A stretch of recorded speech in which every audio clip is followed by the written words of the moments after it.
Hello and welcome back to my channel. Halloween Horror Nights is coming up in a few months and we've already gotten our first house announcement of 2026. So naturally, now is the perfect time to figure out what the actual fuck we're going to be getting at Halloween Horror Nights in Hollywood this year.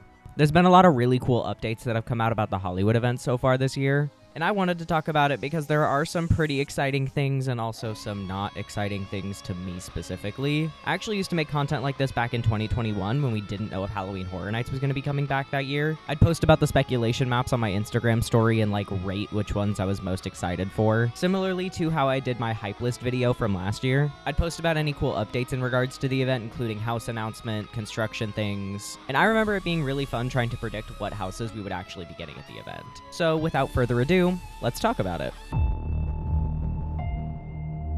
So what even is a speculation map? If you're not as cooked as Halloween Horror Nights fans, you genuinely have no clue what the hell we're even talking about. To start, a speculation map is a diagram that is more often than not created by the Halloween Horror Nights community. Pretty much anyone can make a speculation map. A lot of people will just make them as a way to be like, I would love this house to show up at Halloween Horror Nights. I would like this house to show up at Halloween Horror Nights. But the speculation maps we're going to be talking about today are made by a group called Horror Night Nightmares. The reason we're talking about this group specifically and not anyone else is because out of the entire community who posts these spec maps on the internet, Horror Night Nightmares is the one who has the highest chance of actually being correct. These speculation maps give us little hints as to what the actual haunted house lineup could be at the actual event. We've been getting speculation maps as far back as 2011, but the Horror Night Nightmares archives only have them as far back as 2015. Spec maps are oftentimes one of the community's favorite parts about the season leading up to Halloween Horror Nights because it actually gives us stuff to talk about, things to speculate on, and different things to predict. Or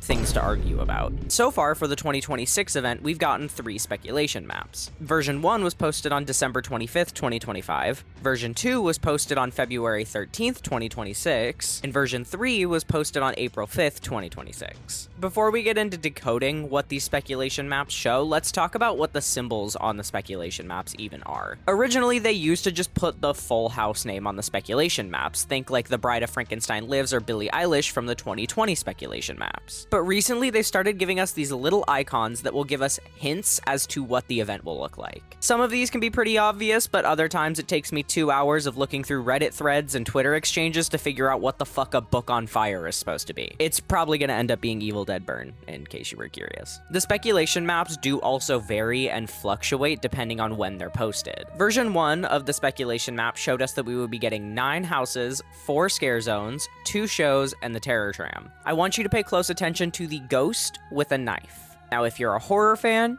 you are probably immediately screaming at your phone, or your TV, or your laptop, or your PS Vita. This is Scream. It's very obvious that's what everyone thought it was. But now I want you to take a close look at version 3, which was posted 4 days ago as of recording this clip. Version 3 only has 8 houses, 4 scare zones, 1 show, and the terror tram. So we've already lost 1 haunted house. That haunted house possibly being Scream. But at the end of the day, no matter what, people are going to lose their ever-loving minds no matter what comes to the event. So why don't we try to figure out what the actual fuck is going to be coming to the event?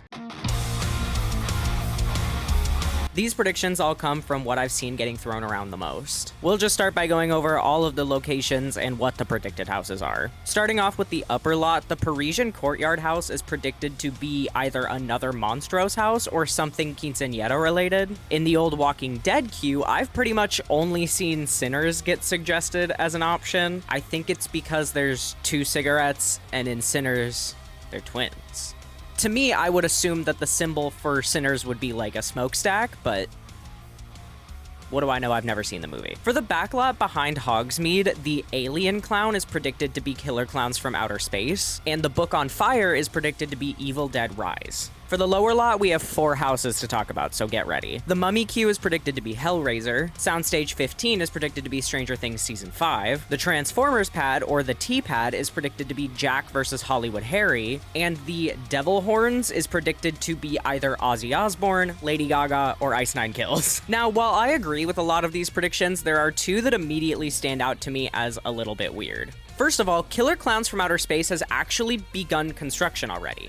How do we know that? Photos from the T-Pad show the same tent used in the 2022 and 2019 iterations of Killer Clowns from Outer Space, even though that's not where people have been predicting Killer Clowns would be, even the speculation maps. In my humble opinion, I think that whatever the Jack in the Box logo is, which, let's be honest, it's probably going to end up being Jack versus Hollywood Harry, because they use that same symbol for Jack versus Dr. Oddfellow in the Orlando speculation map. They just changed the colors for it. And Killer Clowns, those two are going to switch. Second of all, the house with the devil horn symbol. Obviously, the house is going to be related to music. I don't know what else it could possibly be. I've seen Lady Gaga get thrown around as an option for literally months. I first started seeing this when a previous iteration of a speculation map showed two skeletons slow dancing on it. Now, I'm not going to pretend like I know a lot about Lady Gaga because I don't. I'm too busy getting so hyper-focused on the band Ghost to even write this script. I was supposed to upload this video on April 6th. It's April 7th, and this is how far I've gotten. I don't know much about the lore of Lady Gaga, but it does make sense based off of what I've seen from her most recent tour.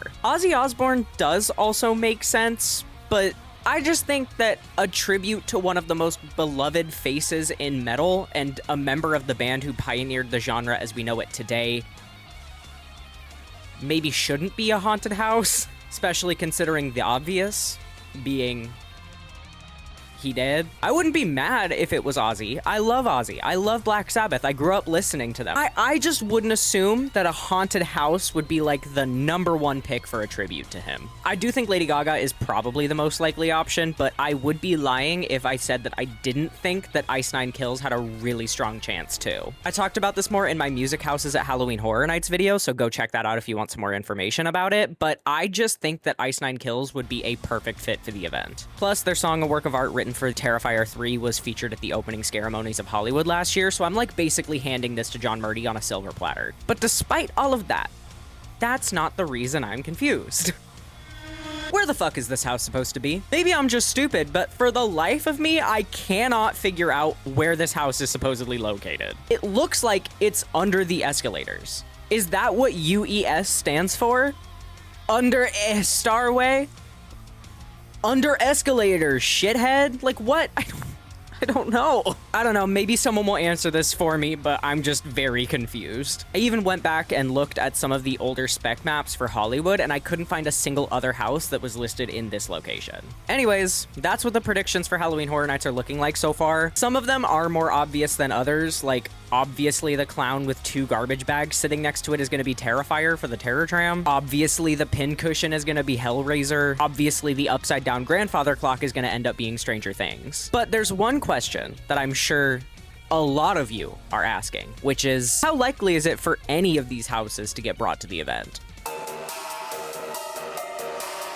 Alright, so I did set up a tier list for the predicted haunted houses at the event this year just because it's a lot more fun that way. The tiers are basically guaranteed, probably, maybe, probably not, and obviously not you big dumb idiot. So far, I don't think any of them are in the bottom 2 categories, but that all might change when more houses get announced. Right off the bat, I'm going to put Terrifier, Stranger Things, Killer Clowns from Outer Space, and Hellraiser in the basically guaranteed category. Terrifier and Stranger Things have been such massive moneymakers for the event that I would actually be kind of shocked if they just didn't show up at all this year. Especially Terrifier. As of recording this part of the video, a lot of people have been theorizing that since Season 5 of Stranger Things was so horribly received that we're just going to be getting like a best of house instead, which I wouldn't be too mad at, but it would just be a lot of reusing the same sets from the previous houses that they've done, which I'm already a little annoyed by with Killer Clowns, so, you know. For Hellraiser, it's been on every speculation map for the event so far, same with Terrifier and Stranger Things, so I would say it's pretty likely that it's going to be coming to the event. Plus, Hellraiser fans have been like jizzing in their pants over the thought of it, so. As for Killer Clowns from Outer Space, construction has already started on it, so like, if it didn't show up at the event, that would be crazy. I'm gonna go ahead and put Evil Dead Burn, Jack vs. Hollywood Harry, and the possible music house in the probably category. I don't see any reason why these wouldn't show up at the event. Evil Dead Burn makes sense, especially considering how like moderately popular Evil Dead Rise was in 2023.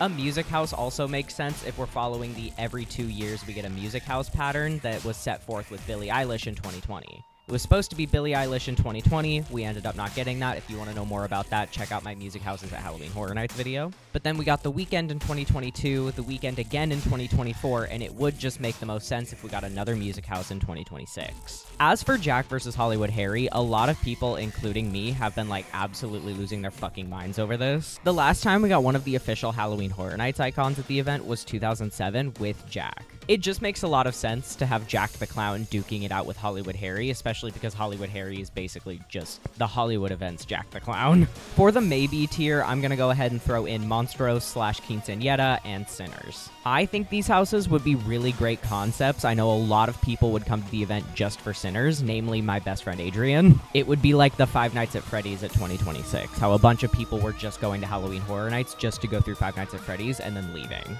Additionally, with how loved the Monstros houses are, I wouldn't be shocked if they just did another one this year. I do like the Quinceañera theme as well.